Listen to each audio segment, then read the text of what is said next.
नगीना से सांसद और आजाद समाज पार्टी के अध्यक्ष चंद्रशेखर आजाद ने सीएम योगी को एक चिट्ठी लिखी है।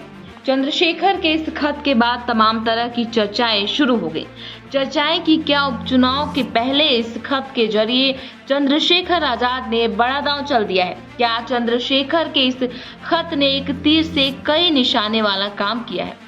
दरअसल इस खत में चंद्रशेखर आजाद ने दलितों को लेकर कुछ जानकारियां मांगी हैं। राज्य में जातिगत उत्पीड़न की घटनाओं पर गंभीर चिंता जताई है, जिसमें प्रशासन पर अधिकारियों पर भी सवाल उठाए। तो दलितों के खिलाफ हो रहे अत्याचार पर पुलिस थानों में एफआईआर दर्ज करवाने में होने वाली परेशानियों का भी जिक्र किया है। तो विभिन्न विभागों में कितने ऊपर अपर मुख्य सचिव और सचिव SC/ST वर्ग के तैनात है, जैसे 7 सवालों का जवाब भी मांगा है। नगीना सांसद चंद्रशेखर ने इस पत्र की प्रतिनियुक्ति विभाग, गृह विभाग और डीजीपी को भी भेजा है।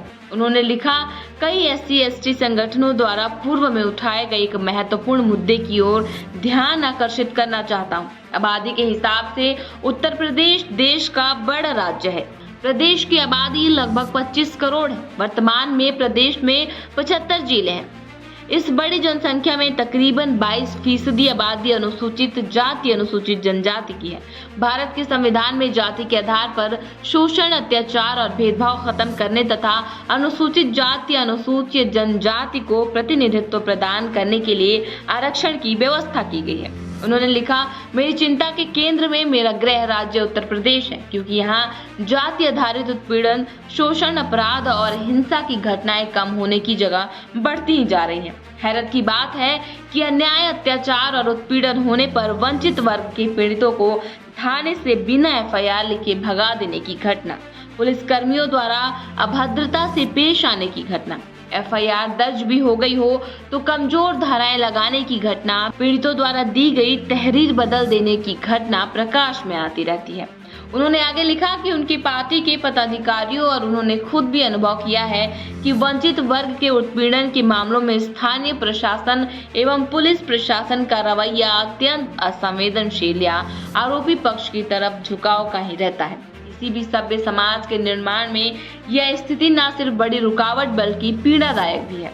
भारतीय लोकतांत्रिक व्यवस्था में देश के नागरिकों को एक समान न्याय, जीने की स्वतंत्रता और सामाजिक न्याय की अवधारणा को साकार करने के लिए विधायिका, कार्यपालिका व न्यायपालिका को अलग अलग दायित्व दिए गए हैं। इनमें से कार्यपालिका वह महत्वपूर्ण स्तंभ है जो स्थानीय स्तर पर वंचित वर्गों के शोषण, अत्याचार, उत्पीड़न और हिंसा को रोकने का सबसे प्रभावी स्तंभ है। चंद्रशेखर ने पत्र में लिखा कि प्रदेश की प्रशासनिक सेवा और पुलिस प्रशासन में बैठे ज्यादातर अधिकारी, कर्मचारी इन अन्याय, अत्याचार के खिलाफ गैर जिम्मेदाराना रवैया रखते हैं। इस समस्या के मूल में जो सबसे बड़ा आरोप लगता है वह है निर्णय लेने के पदों पर वंचित वर्गों के अधिकारियों, कर्मचारियों, पुलिसकर्मियों को प्रतिनिधित्व न दिया जाना। दूसरे शब्दों में कहें तो जिलाधिकारी, अपर जिलाधिकारी, पुलिस अधीक्षक, अपर पुलिस अधीक्षक और थानाध्यक्षों की जाति देखकर नियुक्ति करना।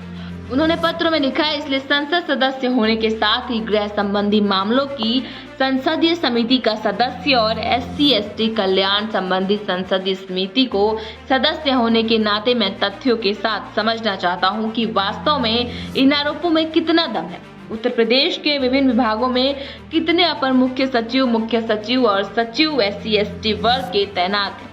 राज्य के 75 जिलों में अनुसूचित जाति, अनुसूचित जनजातीय वर्ग से कितने जिलाधिकारी, अपर जिलाधिकारी कार्यरत हैं।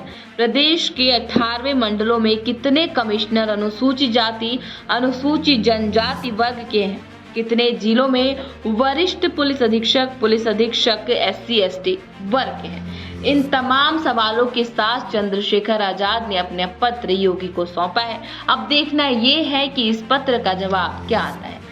लेकिन आप इस वीडियो पर अपना राय जरूर दीजिएगा कि क्या चंद्रशेखर आजाद सही कर रहे हैं या गलत। जब तक के लिए देखते रहिए जनहित टाइम्स।